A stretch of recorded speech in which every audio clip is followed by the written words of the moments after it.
மழை காரணமாக தூத்துக்குடி, நாகை மற்றும் காரைக்காலில் பள்ளிகளுக்கு மட்டும் இன்று விடுமுறை. தஞ்சாவூரில் பள்ளிகளுக்கு விடுமுறை அளிப்பதை தலைமை ஆசிரியர்களே முடிவு செய்யலாம் என ஆட்சியர் அறிவிப்பு.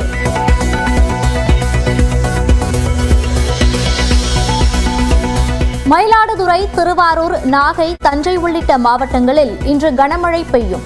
புதுக்கோட்டை, ராமநாதபுரம், சிவகங்கை, நெல்லை, கன்னியாகுமரியிலும் கனமழைக்கு வாய்ப்பு.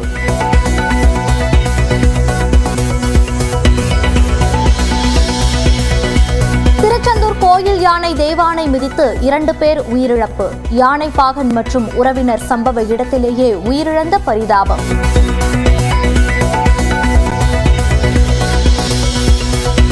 செல்ஃபி எடுத்ததுடன் வரட்டுமா என தட்டியதால் பாகனின் உறவினரை தாக்கிய திருச்செந்தூர் கோயில் யானை.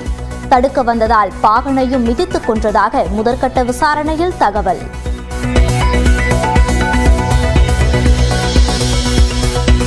மாநிலங்களுக்கான நிதி பகிர்வை 41 விழுக்காட்டிலிருந்து 50 விழுக்காடாக அதிகரிக்க வேண்டும். மத்திய அரசின் 16வது நிதிக்குழுவிடம் முதலமைச்சர் மு.க.ஸ்டாலின் வலியுறுத்தல். ஒன்றிய வருவாயில் மாநிலங்களுக்கான வரி பகிர்வின் பங்கு 50 விழுக்காடு உயர்த்தப்படுவதுதான் முறையானதாகவும் அனைவருக்கும் ஏற்புடையதாகவும் இருக்கும் என்று நம்புகிறோம். இவ்வாறு 50 விழுக்காடு பங்கீடு வழங்கப்பட்டால் மட்டுமே மாநிலங்கள் தங்களுடைய தேவைகளுக்கேற்ப வளர்ச்சி திட்டங்களை செயல்படுத்தி நிதி மேலாண்மையில் உரிய சுயாட்சியுடன் செயல்பட இயலும். நகர்ப்புற வெள்ளம் வறட்சி நிவாரணத்திற்கு 4500 கோடி வழங்க நிதிக்குழுவுக்கு தமிழ்நாடு அரசு பரிந்துரை. கடலோர மேலாண்மைக்கு 1000 கோடி ரூபாயை ஒதுக்கவும் கோரிக்கை.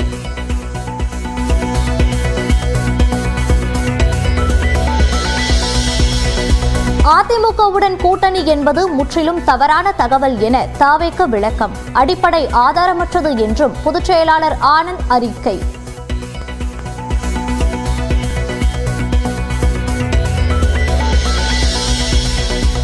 என்கவுண்டர் செய்யப்பட்ட ரவுடி சிசிங் ராஜா வீட்டில் காவல்துறை பாதுகாப்புடன் வருவாய்த்துறை சோதனை. தாம்பரம் அடுத்த சேலையூரில் உள்ள வீடு மற்றும் அவர் தொடர்புடைய 10 இடங்களில் சோதனையில் ஈடுபட்டுள்ள அதிகாரிகள்.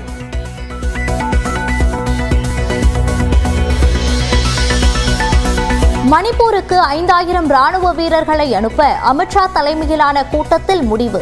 மாநிலத்தில் மீண்டும் கலவரம் வெடித்துள்ள நிலையில் மத்திய அரசு நடவடிக்கை.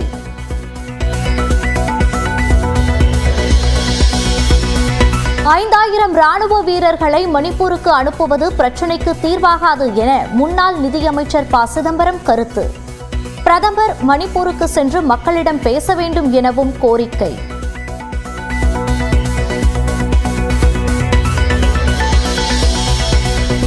சென்னை மாநகர பேருந்துகளில் 20 கிலோவுக்கு மேல் இருந்தால் மட்டுமே லக்கேஜ் கட்டணம். நடத்துனர் ஓட்டுநர்களுக்கு போக்குவரத்து கழகம் அறிவுறுத்தல். டெல்லியில் காற்று மாசு கடுமையானதை அடுத்து பள்ளிகள் முழுமையாக மூடல். முகக்கவசமின்றி வெளியே வர வேண்டாம் என மருத்துவர்கள் அறிவுறுத்தல். திருப்பதிக்கு வரும் பக்தர்களின் கூட்டத்தை AI தொழில்நுட்பம் மூலம் கண்காணிக்க ஏற்பாடு. 3 மணி நேரத்தில் ஏழுமலையானை வழிபட நடவடிக்கை எடுக்கப்படும் என அறங்காவலர் குழு தகவல். பிரேசில் G20 மாநாட்டில் அமெரிக்க அதிபர் பைடனை சந்தித்த பிரதமர் மோடி. பைடனை சந்திப்பது எப்போதும் மகிழ்ச்சி என்றும் எக்ஸ் பதிவு.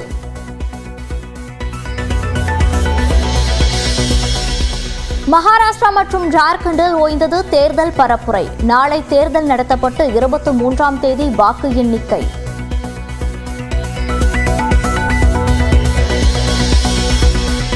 புழல் சிறையில் அடைக்கப்பட்டுள்ள கஸ்தூரிக்கு எண் ஒதுக்கீடு. சம்மனை அனுப்பாமல் கைது செய்யப்பட்டுள்ளதாக வழக்கறிஞர் குற்றச்சாட்டு.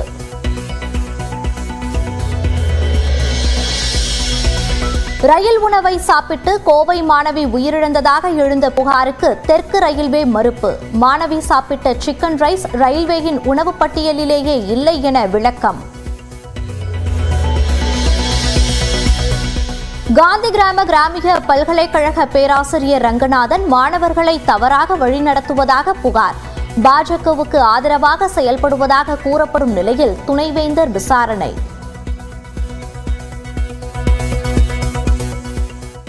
தொடர் மழை காரணமாக தூத்துக்குடி, நாகை, காரைக்கால் மாவட்டங்களில் பள்ளிகளுக்கு விடுமுறை அளிக்கப்பட்டுள்ளது. நாகப்பட்டினம் மாவட்டத்தின் பல பகுதிகளில் இரவு முதல் இடைவிடாது கனமழை பெய்து வருகிறது.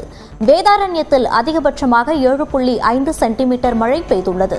இந்நிலையில் நாகை மாவட்டத்தில் இன்று பள்ளிகளுக்கு மட்டும் விடுமுறை அறிவிக்கப்பட்டுள்ளது. மழை தொடர்வதன் காரணமாக தூத்துக்குடி மற்றும் புதுச்சேரியின் காரைக்காலில் பள்ளிகளுக்கு மட்டும் இன்று விடுமுறை விடப்பட்டுள்ளது. தஞ்சாவூர் மாவட்டத்தின் பல பகுதிகளில் கனமழை தொடர்கிறது. அதனால் கனமழை பெய்யும் பகுதியில் விடுமுறை விடுவது குறித்து தலைமை ஆசிரியர்களே முடிவெடுக்கலாம் என அம்மாவட்ட ஆட்சித்தலைவர் பிரியங்கா பங்கஜம் தெரிவித்துள்ளார். இதனிடையே மயிலாடுதுறை, திருவாரூர், நாகை, தஞ்சை, புதுக்கோட்டை மாவட்டங்களில் இன்றும் நாளையும் கனமழை பெய்ய வாய்ப்புள்ளது. சிவகங்கை, ராமநாதபுரம், தூத்துக்குடி, திருநெல்வேலி, கன்னியாகுமரி மாவட்டங்களிலும் 2 நாட்கள் கனமழை பெய்யக்கூடும் என கணிக்கப்பட்டுள்ளது.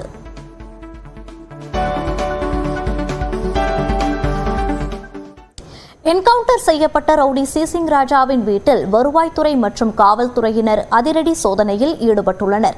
ரவுடி சிசிங் ராஜா மீது 6 கொலை வழக்குகள் உட்பட 39க்கும் மேற்பட்ட வழக்குகள் நிலுவையில் உள்ளன. ரவுடி ஆற்காடு சுரேஷின் நெருங்கிய கூட்டாளியான இவரை கடந்த செப்டம்பர் மாதம் காவல்துறையினர் என்கவுண்டரில் சுட்டுக் கொன்றனர். இந்நிலையில் சென்னை தாம்பரத்தை அடுத்த சேலையூரில் உள்ள சிசிங் ராஜா வீட்டில் வருவாய்த்துறையினர் மற்றும் காவல்துறையினர் சோதனையில் ஈடுபட்டனர். சிசிங் ராஜாவின் கூட்டாளிகள் குறித்த தகவல்களை பெறுவதற்காகவும் நில அபகரிப்பு தொடர்பான ஆவணங்களை கைப்பற்றும் நோக்கத்துடனும் இந்த சோதனை நடைபெறுவதாக கூறப்படுகிறது. வில்லிவாக்கம், மேடவாக்கம் உள்ளிட்ட 14 இடங்களில் சோதனை நடத்தப்பட்டு வருகிறது.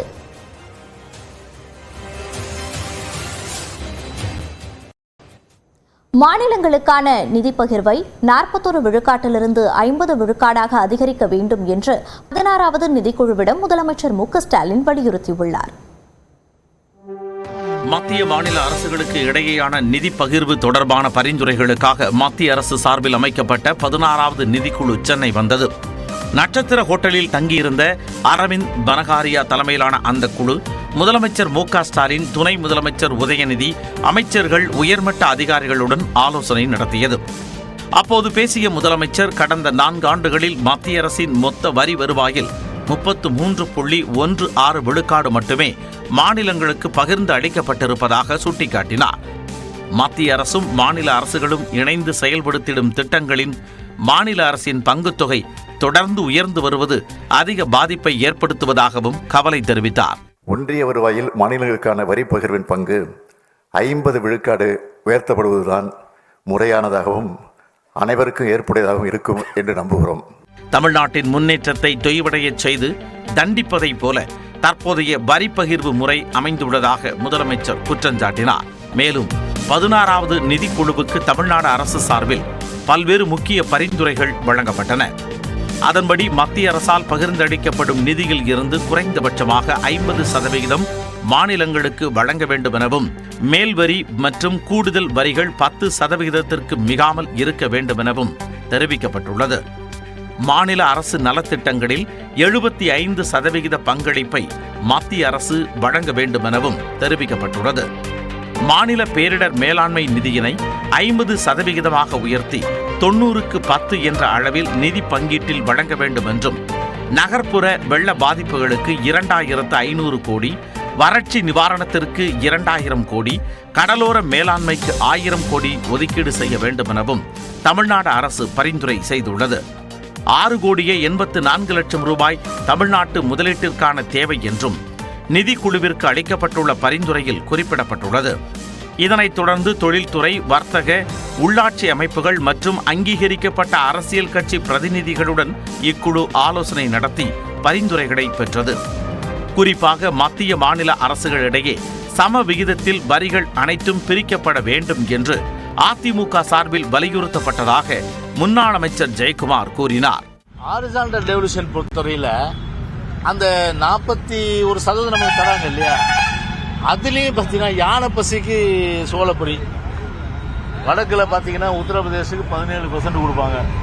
ஆனா நம்ம தமிழ்நாடு பார்த்தா 4.7%. இதனிடையே செய்தியாளர்களை சந்தித்த 16வது நிதிக்குழு தலைவர் அரவிந்த் பனகாரியா, இதுவரை 12 மாநிலங்களில் ஆலோசனை மேற்கொண்டதில் தமிழ்நாடு மட்டும்தான் தனிநபர் ஆண்டு வருமானம் மற்றும் வாங்கும் திறன் குறிப்பிட்டு பரிந்துரைகள் கோரியதாக தெரிவித்தார். தமிழ்நாடு அரசு அதன் பரிந்துரைகளை காட்சிப்படுத்திய விதம் ஒரு மாஸ்டர் கிளாஸ் என்றும் அவர் பாராட்டு தெரிவித்தார். As you can see in holding the presentation here, it's quite heavy and it has something between 130 to 140 pages to it. The presentation was done very painstakingly, very systematically. When I described the presentation after it had been completed, what I called it was that this was a master class for any commission. நிதி பகிர்வு உயர்த்துவது குறித்து அனைத்து மாநிலங்களின் கருத்துக்களை கேட்ட பின்னர் முடிவு செய்யப்படும் எனவும் பனகாரியா தெரிவித்தார். தமிழ்நாட்டிற்கு மத்திய நிதிக்குழு தற்போது வந்துள்ளது. முதலமைச்சர் ஸ்டாலின் மற்றும் தமிழக கட்சிகளிடம் கருத்து கேட்டுள்ளது.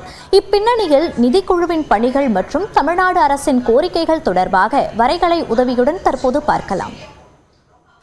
மத்திய நிதிக்குழுவினுடைய அதிகாரங்கள் மற்றும் பணிகள் என்னன்னு சொல்லி பார்க்கலாம். குடியரசுத் தலைவர்னால 5 ஆண்டுகளுக்கு ஒரு முறை இந்த மத்திய நிதிக்குழுவானது அமைக்கப்படும். மத்திய அரசினுடைய வரி வருவாயில மாநிலங்களுக்கு கொடுக்க வேண்டிய நிதியை இந்த மத்திய நிதிக்குழு தான் தீர்மானம் செய்யுது. மாநில அரசினுடைய நிதி கோரிக்கைகளை மத்திய அரசிடம் இந்த நிதிக்குழுவானது பரிந்துரை செய்யும். தற்போது 15வது நிதிக்குழுவினுடைய பரிந்துரைகள் அமல்ல இருக்கு. 16வது நிதிக்குழுவினுடைய பரிந்துரைகள் 2025ஆம் ஆண்டு அக்டோபர் 31ஆம் தேதிகள் பரிந்துரைகளாக வழங்கப்படும். இந்த பரிந்துரைகளானது 2026 ஏப்ரல் 1ஆம் தேதி முதல் அடுத்த 5 ஆண்டுகளுக்கு அமலாகும் அப்படின்னு சொல்லப்படுது. மாநிலங்களுக்கான நிதி பகிர்வை பத்தி பார்க்கலாம். 2010ஆம் ஆண்டுல இருந்து 2015ஆம் ஆண்டு காலகட்டத்தில் 13வது நிதிக்குழுவானது அமல்ல இருந்துச்சு. அப்ப நமக்கு கொடுக்கப்பட்ட நிதி பகிர்வானது 32%. 2015 இருந்து 2020ஆம் ஆண்டு காலகட்டத்தில் 14வது நிதிக்குழுவில் நமக்கு கொடுக்கப்பட்ட பங்கானது 42%. இதுவே 2020ஆம் ஆண்டு காலகட்டத்தில் இருந்து 2026ஆம் ஆண்டு காலகட்டத்தில் நமக்கு கொடுக்கிறது 41%. அதாவது இந்த 15வது நிதிக்குழுல கொடுக்கிறது 41%.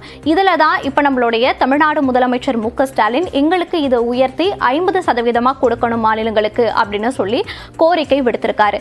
இது ஏன் அப்படின்னு சொல்லி பார்த்தோம்னா, மாநில மத்திய அரசுகள் இணைந்து செயல்படுத்துற திட்டங்கள்ல மாநில அரசுகளே அதிக நிதி செலவிடுது. அதனால மாநில அரசுகளுக்கு நிதிச்சுமை அதிகரிக்குது. அதனால எங்களுக்கு 50% வேணும்.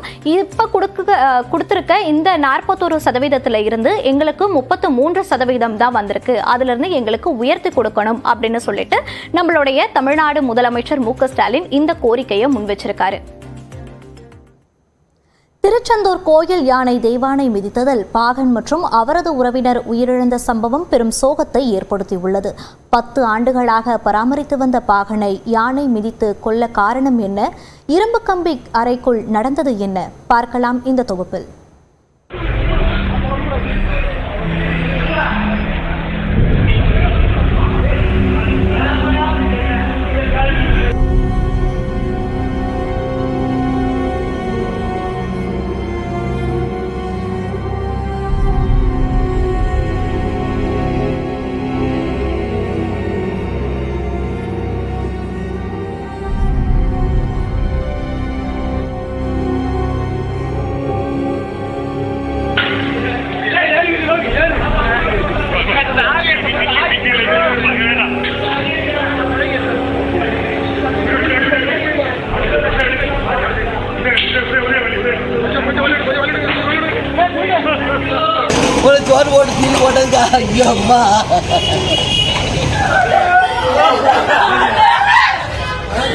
பத்து ஆண்டுகளாக பார்த்து பராமரித்து வந்த யானை பாகனை நொடியில் சுவற்றோடு நசுக்கிக் கொன்றுள்ளது.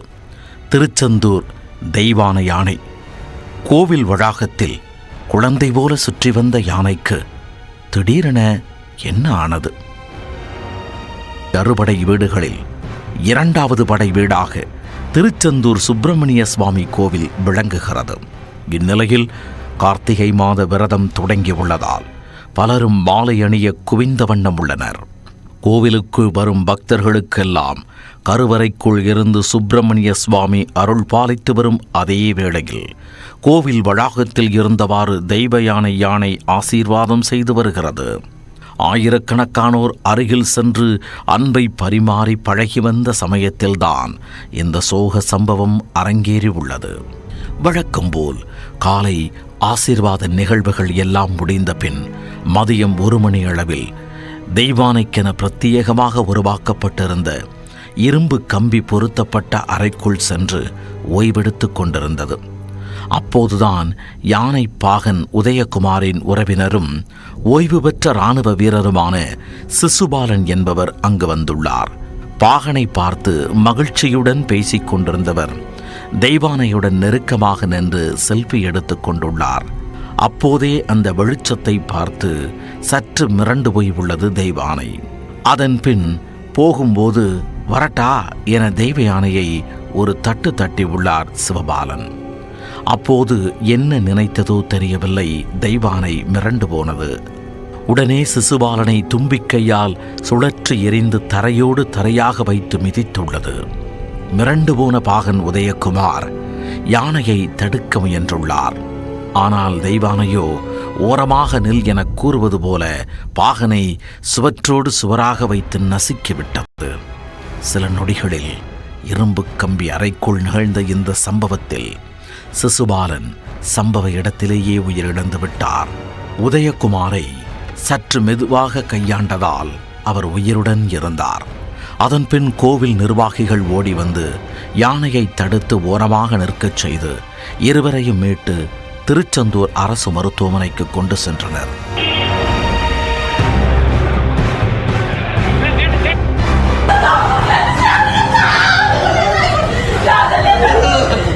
ஆனால் அங்கு பாகன் உதயகுமாரும் சிகிச்சை பலனின்றி பரிதாபமாக உயிரிழந்து விட்டார்.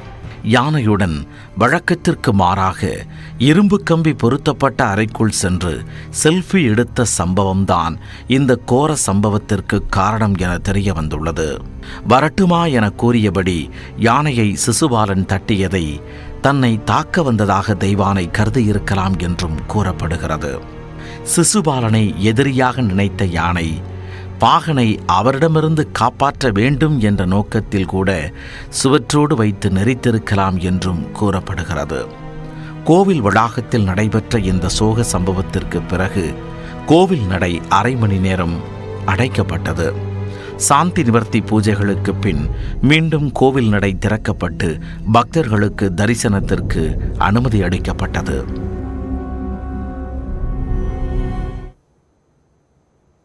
யானைக்குள் இருக்கும் மன அழுத்தம்தான் இது போன்ற தாக்குதல்களுக்கு காரணமாக இருக்கும் என்று கூறுகின்றனர் விலங்கு நல ஆர்வலர்கள். இந்த பெண் யானை இருவரை தாக்கியிருக்கிறது என்றால் நிச்சயமாக அதற்குள் இருக்கிற மன அழுத்தம் தான் காரணம்.